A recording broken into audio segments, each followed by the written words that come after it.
What's the most inappropriate thing you've witnessed at a funeral? My own kids. Boys ages 10 and 8.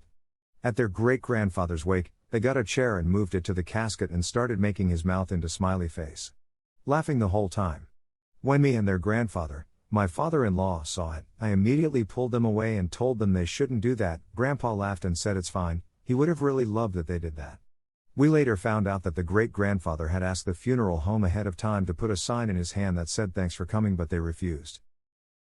I want to get well soon balloon in mine. When I make a will, this will be the first instruction edit, Papoa instead of will for that I guess. The funeral home putting a random guy in my grandfather's casket, suit, glasses, and wedding band, while then admitting that they had misplaced my grandfather was fairly inappropriate for a funeral. Why did they feel that a loner corpse was an acceptable solution? That approach is probably what started this mess in the first place. It's a vicious cycle. That funeral home probably hasn't presented the proper body in decades. Like when you put a video game in the wrong case and then continue to do so for all of time. At my grandpa's funeral in 2006, a random drunk woman that no one in our family knew stumbled in and started singing show tunes, then crying till she was escorted out. I'm not going to laugh, I'm not going to laugh. My sisters and cousins and I all had a good laugh about it. My grandpa would have loved it, which helped lol. Plot twist, she was hired by Gramps in his final days as a final gift to bring some light to such a sad day.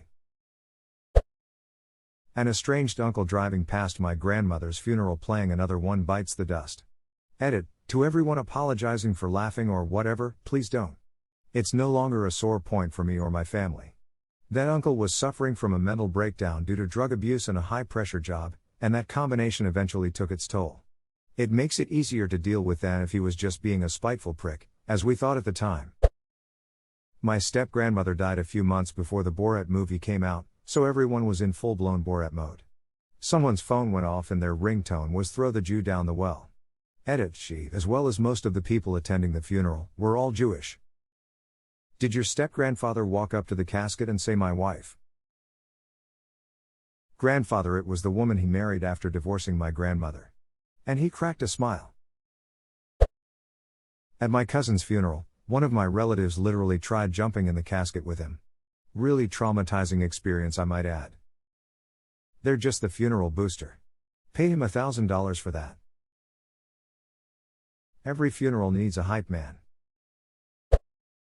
At my grandma's funeral, there was a woman that had a really bad relationship with my grandma, but one of my aunts invited her to the funeral. She started receiving people as if she was a family member and tried to put herself at the center of everything.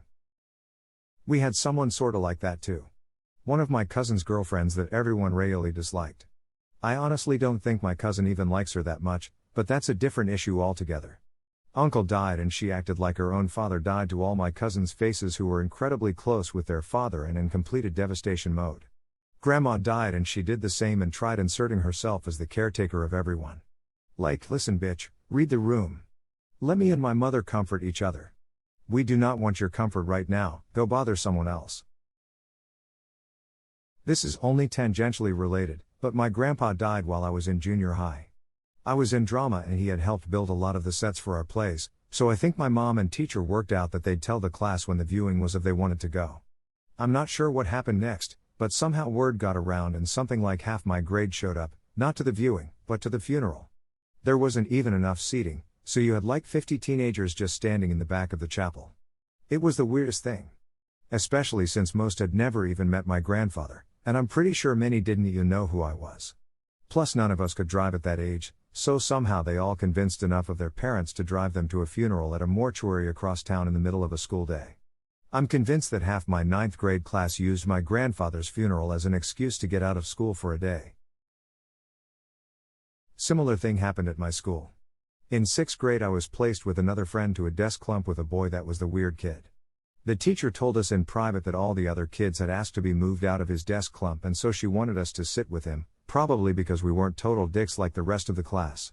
A month or so later he died. Almost my entire class and people from other classes went to his funeral. The same people who didn't want to sit with him made fun of him. They went to his funeral so they could have a half day at school.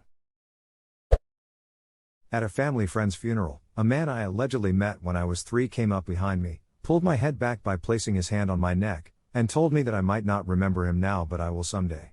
That creepy old dick fart. He was right. At an open casket wake, a friend of the deceased attempted to give her a drink of single malt whiskey. She ended up being forcibly removed as she wouldn't stop and spilled a lot of the alcohol in the casket. It was as horrible and inappropriate as it was heartbreaking, for everyone. Someone should have told her the morticians usually wire the deceased's jaws shut to keep the mouth from opening. Oh yeah, they'll try to work that casually into conversation. Alright everyone, before we go in, just one quick note to make. I know we all loved Heather and her wicked keg stands, but she has now crossed the eternal threshold from 40 ounces to freedom. And even though it would be friggin' awesome, please do not pour anything into, or on, her corpse. You forgot to add because her jaw is wired shut edit, huh? My first Reddit gold. Thank you. They had one simple job. Someone trying to quietly open a can while they were doing the closing prayer. Edit, thank you kind people for the gold and silver. There's a Bill Engvall joke in there somewhere. A relative of my husband died. There was a gathering at her house after the funeral, hosted by her husband. It was mostly family of my husband, but there were a few friends. There was catered food and drink and people were just general socializing and telling nice stories about the deceased. About 2 hours in, a man and woman in their mid-20s show up. They are acquaintances of the widower. They walk around the house a bit, grab a drink and then disappear. I was asked to get some more drinks from the garage, which was off the kitchen. I opened the door and stepped into the garage. There was the young couple leaning against a car and engaging in some pretty vigorous sexual relations. Another family member who was standing in the kitchen saw what I saw. I backed out of the garage because I was fairly embarrassed. I mean, who does that at a funeral? I guess the other relative told the widower because the next thing I know there is shouting from the garage and the widower is telling these two people in no uncertain terms that they needed to leave. Apparently not only were they having sex in the garage, but they were doing lines of coke off the hood of the car. Only a few people who were at the gathering found out what happened, thank goodness. I was at my then boyfriend's friend's funeral. Her aunt sat with me at the back and told me that she spontaneously lubricates at funerals. Scooched away Rayel quick. She meant her eyes, right?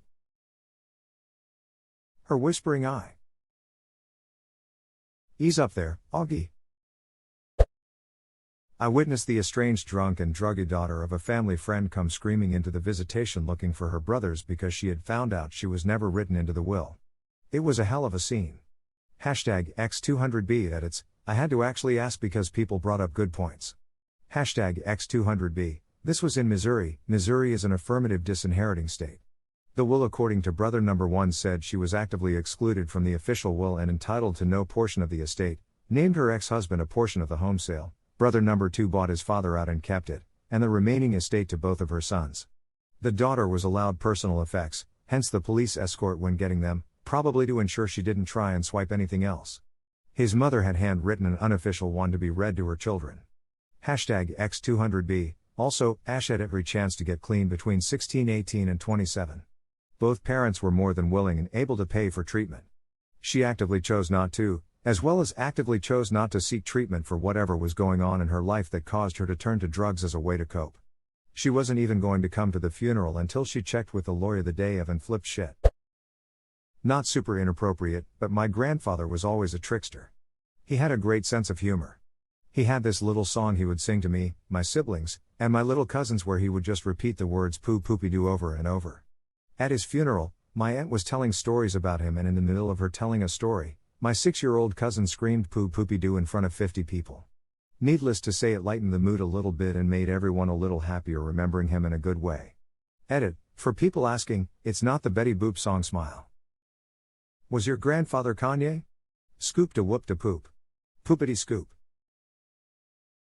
Yes, in fact, he was. Till Kanye is dead.